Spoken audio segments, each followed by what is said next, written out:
I was married to Harold Jennings for 42 years. I planned his funeral. I buried him next to the plot we'd picked out together 20 years earlier. 3 weeks after I laid him to rest, a lawyer called me about a storage unit I never knew existed, and what I found inside it taught me that the man I spent my entire adult life loving had another name, another wife, and a son who was already 45 years old.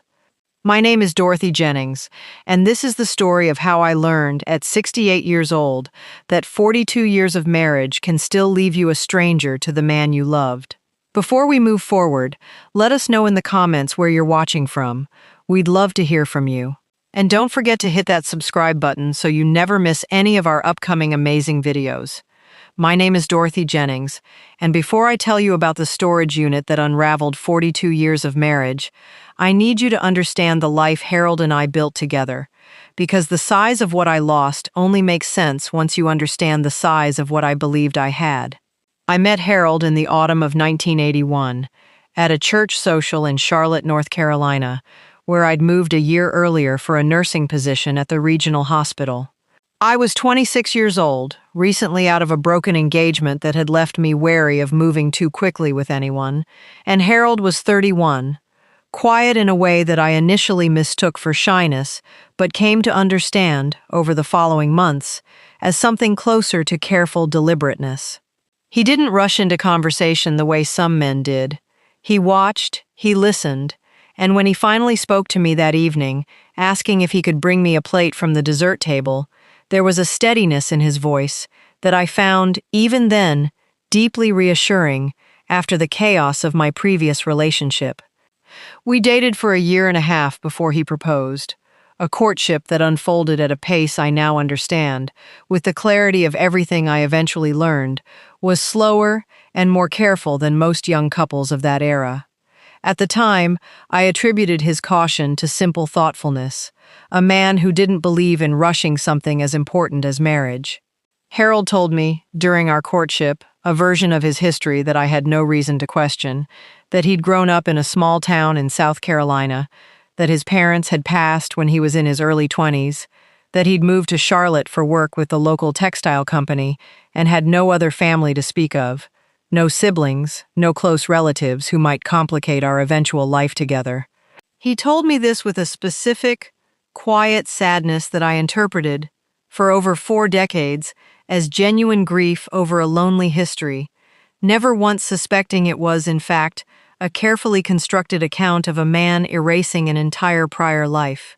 We married in the spring of 1983, a modest ceremony at the same church where we'd met, surrounded by my large extended family and a small handful of Harold's co-workers, since he had, as he'd explained, no family of his own to invite. I remember, even at the time, feeling a small pang of sadness on his behalf, standing at the altar with no parents, no siblings, no one from his own bloodline present to witness the beginning of our marriage.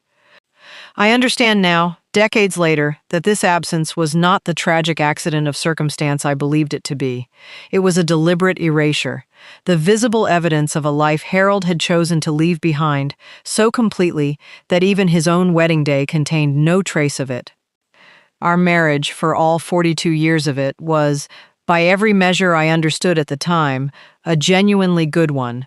Harold worked steadily at the textile company for over 2 decades before it closed, then transitioned into a supervisory role at a manufacturing plant, where he stayed until his retirement at 65. We raised 2 children together, our daughter Michelle and our son Andre, in a modest but comfortable home in a quiet Charlotte neighborhood, the kind of life defined by Sunday dinners, school events, family vacations to the same stretch of South Carolina coastline every summer,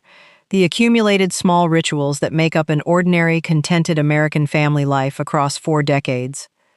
Harold was a present father, not perfect, but consistent in the ways that mattered most, showing up for his children's milestones, coaching Andre's Little League team for several years, sitting through Michelle's piano recitals, with visible, genuine pride, even though he confessed privately to me, more than once, that he couldn't tell one classical piece from another. He was, in every observable way, exactly the man I believed him to be. Steady, devoted, uncomplicated in his affections even if he was never particularly demonstrative or verbose about them. I want to describe something about Harold's habits that, at the time, seemed like nothing more than the ordinary quirks that develop in any long marriage, but that I now understand, with the full weight of hindsight, were actually the visible edges of a much larger secret he maintained for over 4 decades. Once a month, without fail, Harold would take a Saturday morning drive alone, telling me he needed time to himself, to think, to decompress from the pressures of work and family life. He would leave early, sometimes before I woke, and return by early afternoon, and I never once, in 42 years, questioned this ritual, understanding it simply as Harold's particular way of maintaining his own mental equilibrium, a habit I actually admired, believing it reflected a kind of emotional self-awareness that many men of his generation never developed. Harold also maintained, throughout our entire marriage, a separate bank account that he explained, early in our relationship, as a modest personal savings account he'd started before we met,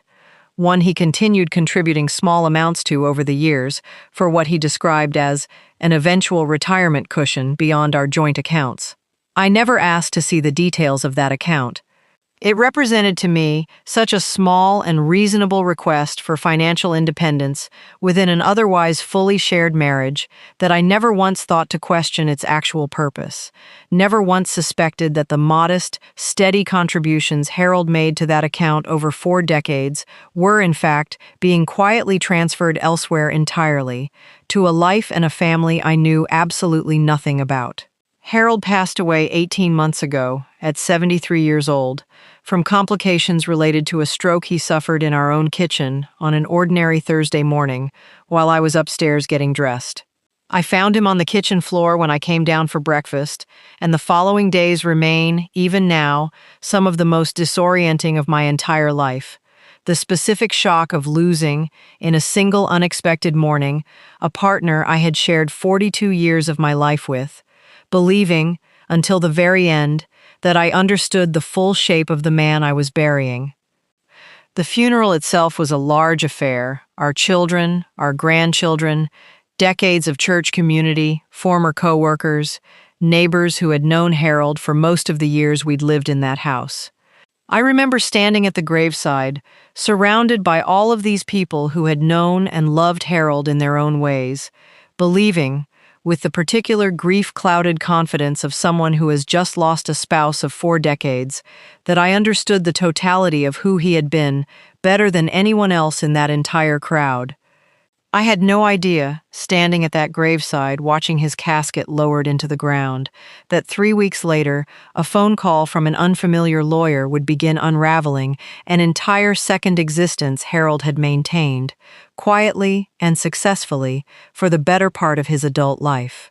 The phone call came on a Tuesday afternoon, 3 weeks after the funeral, while I was still in the particular fog of early widowhood, going through the motions of daily life, without fully inhabiting any of them. A man identifying himself as an attorney named Robert Castellano told me he was calling regarding a storage unit facility in a town about 90 minutes from Charlotte, a town I had never once visited in 42 years of marriage, informing me that the monthly payment on a unit registered under Harold's name had failed to process following his death, and that as his listed emergency contact on the storage facility's paperwork, I needed to either continue the payments or arrange to clear out the contents. I remember sitting at my kitchen table, the same kitchen where I'd found Harold on the floor 3 weeks earlier, feeling a specific confusion that hadn't yet tipped into alarm.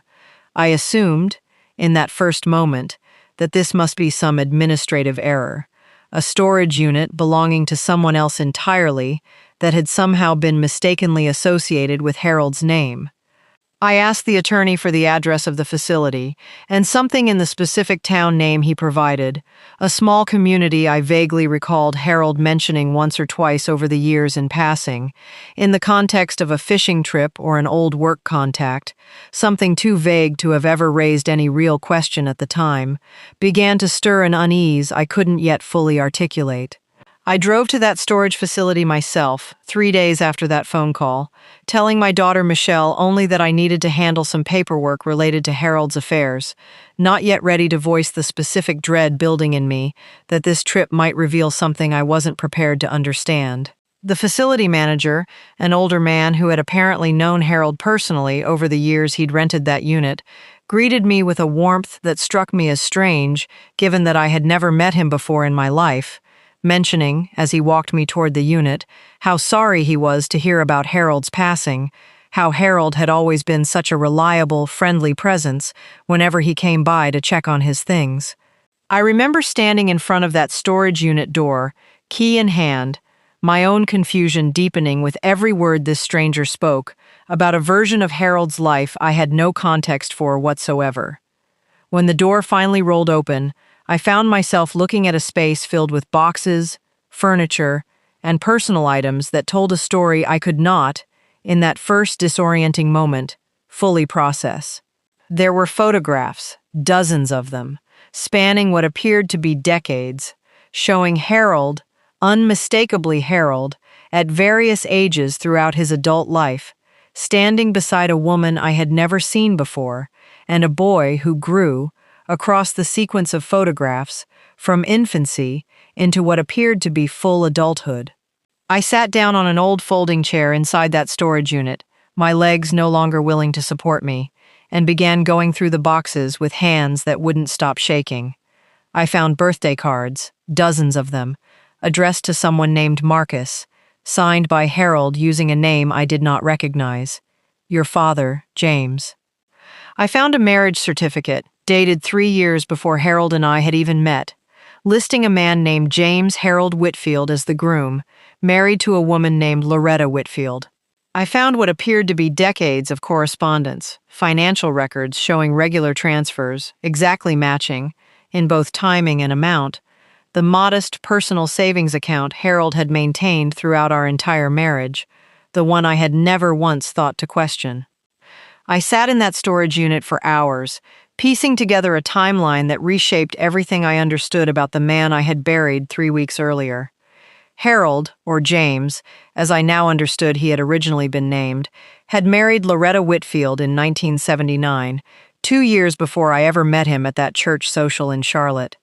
They'd had a son together, Marcus, born in 1980.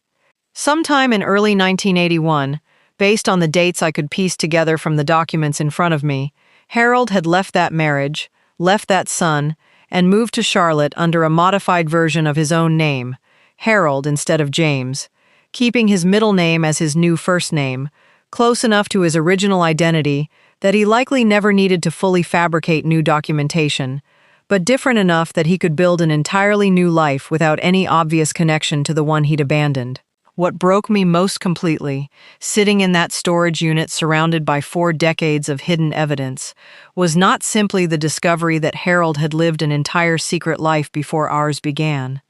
It was the realization, confirmed by financial records and correspondence spanning the entire length of our marriage, that Harold had never actually severed his connection to that first family the way his fabricated history had led me to believe. He had continued sending money to Loretta and Marcus consistently throughout our entire 42 years together. He had continued visiting them, based on correspondence I found referencing specific dates, during those monthly Saturday drives I had always believed were simple, solitary decompression time. He had maintained, in careful, quiet parallel to the family and life he built with me, an ongoing connection to the family and life he had supposedly left behind before we ever met,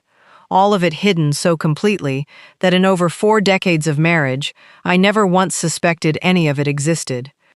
I drove home from that storage facility in a state I can only describe as complete dissociation, my hands operating the vehicle through some automatic function that bypassed whatever conscious part of my brain should have been processing what I'd just discovered. I didn't tell Michelle or Andre immediately, needing time, days actually, to sit with the full weight of what I'd found before I could even begin figuring out how to explain it to my own children, who had, I now understood, an entire half-brother they had never known existed. A man named Marcus, who would now be 45 years old, living somewhere I didn't yet know, unaware, presumably, that the father who had apparently abandoned him as an infant had died 3 weeks earlier, having built an entirely separate family that had no idea he existed. I spent that first week after the storage unit discovery in a kind of controlled crisis, going through every document I'd brought home in careful, methodical detail, trying to construct a full and accurate timeline of the life Harold had actually lived, separate from the version he had presented to me for over 4 decades. What I pieced together, through financial records, correspondence, and eventually a series of difficult phone calls, was a story more complicated and more painful than the initial shock of discovery had allowed me to fully understand. Harold, born James Harold Whitfield, had married Loretta at 25, and by his own account, which I eventually learned through correspondence he'd apparently written to Loretta over the years, some of which she had kept, and which I gained access to through a conversation I'll describe shortly,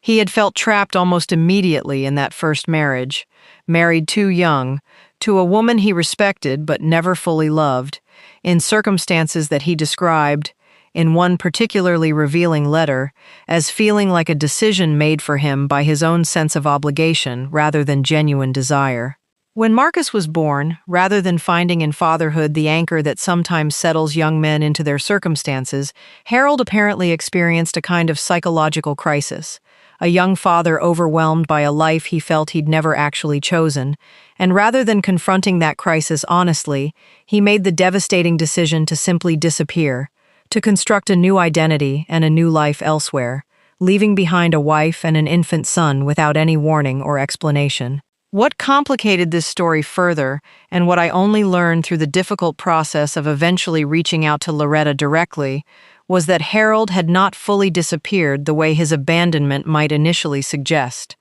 Approximately 18 months after leaving, around the same time he was beginning his relationship with me, he had re-established quiet contact with Loretta, not to return to the marriage, which she made clear she would not have accepted at that point regardless, but to begin sending regular financial support for Marcus, support that continued, exactly as the storage unit's financial records indicated, for the entire remainder of his life. I made the decision, about 10 days after finding the storage unit, to call Loretta directly, a conversation I was terrified to have, but understood was necessary if I was ever going to fully understand the shape of what had happened, and more importantly, if I was going to figure out what, if anything, I owed to a woman and a son who had been so thoroughly and permanently harmed by the same man I had spent 4 decades loving, without ever suspecting any of this existed.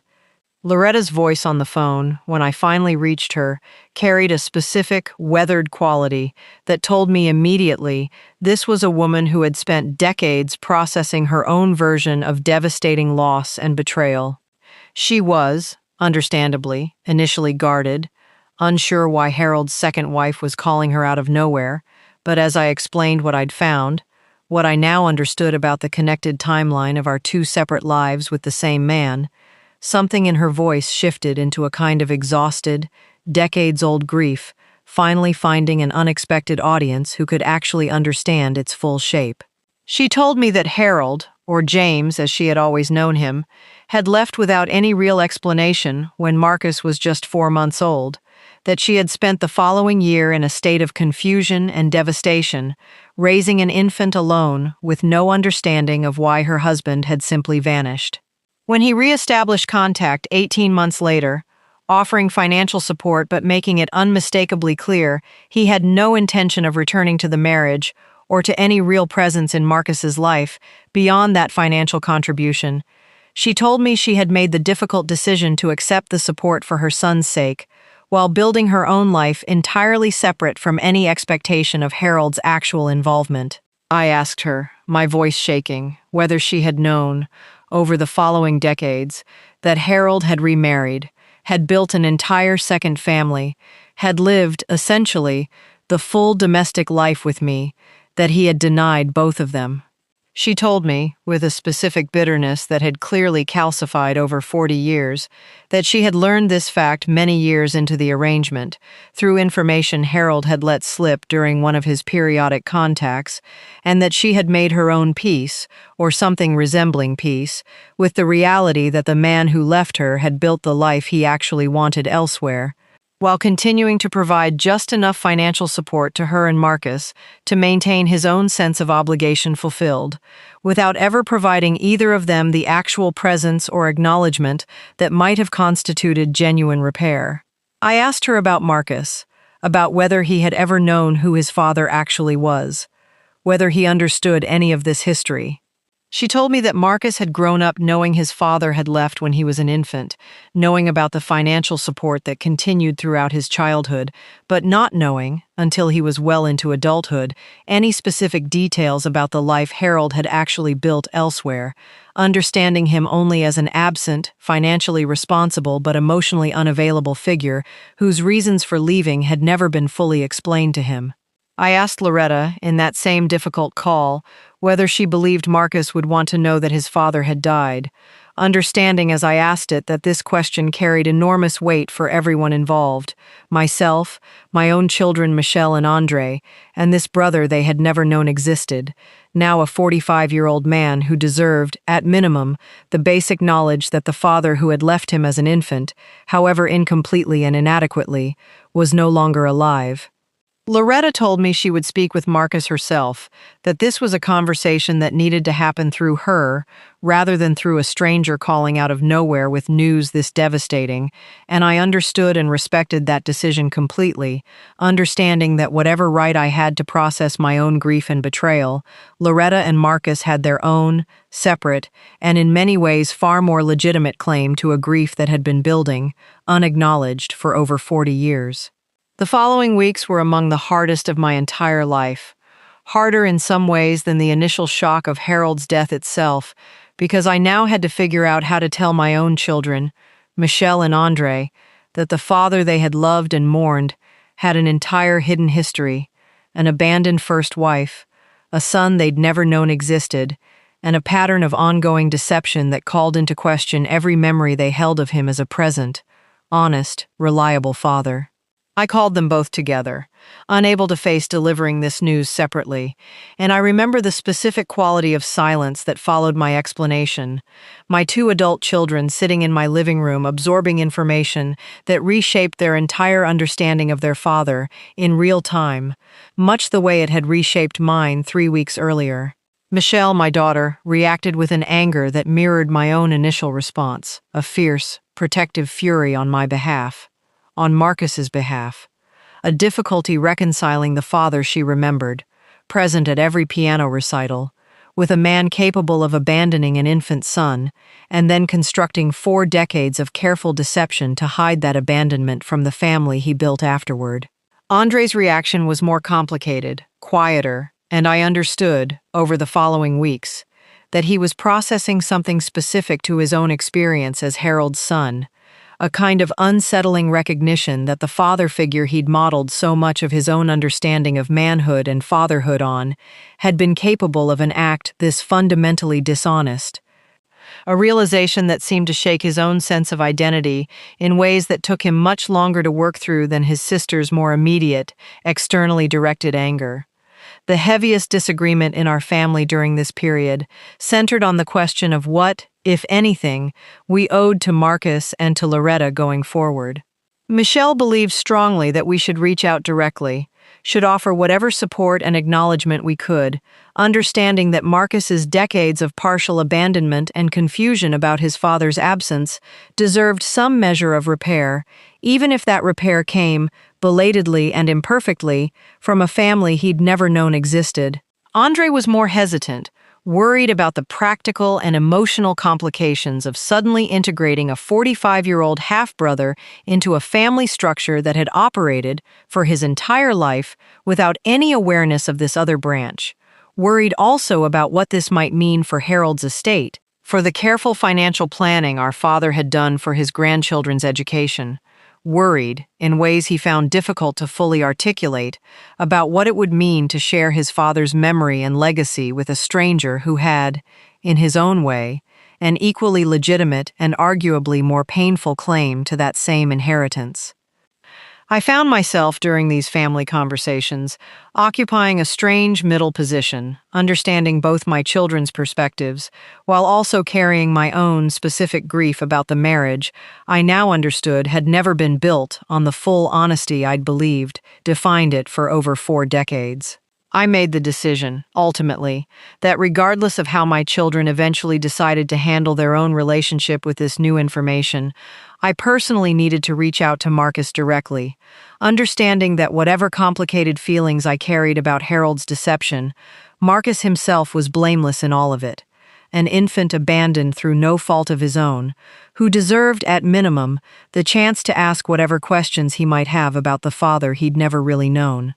Loretta arranged the initial contact, and Marcus and I spoke for the first time about 6 weeks after that devastating discovery in the storage unit, a phone call that I remember as one of the more emotionally complex conversations of my entire life. 2 people brought together by the same man's deception, both of us carrying our own separate versions of betrayal and loss, trying to find some way to acknowledge the strange, painful connection between us. Marcus told me, during that first call, that he had spent much of his adult life making peace with an absent father he understood only in the vaguest terms: financial support without presence, obligation without love, and that learning the full scope of what his father had actually built elsewhere, an entire second family,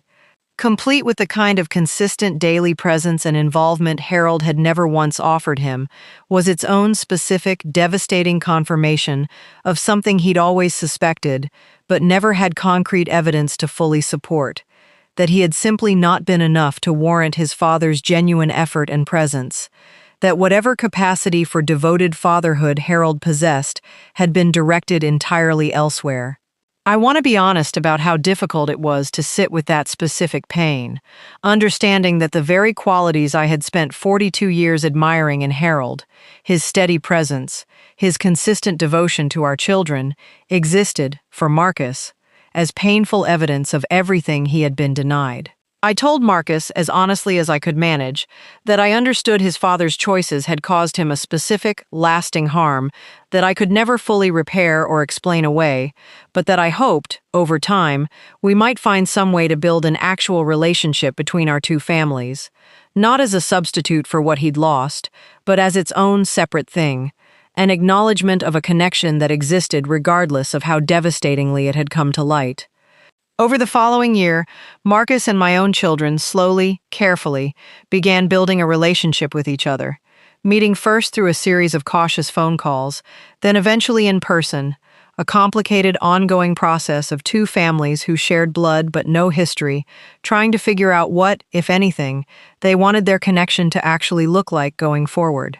It has not been simple. There have been moments of real tension, particularly around questions of inheritance and estate, questions that required difficult, honest conversations about fairness and repair that our family attorney helped us navigate as respectfully as possible, given the genuinely complicated circumstances.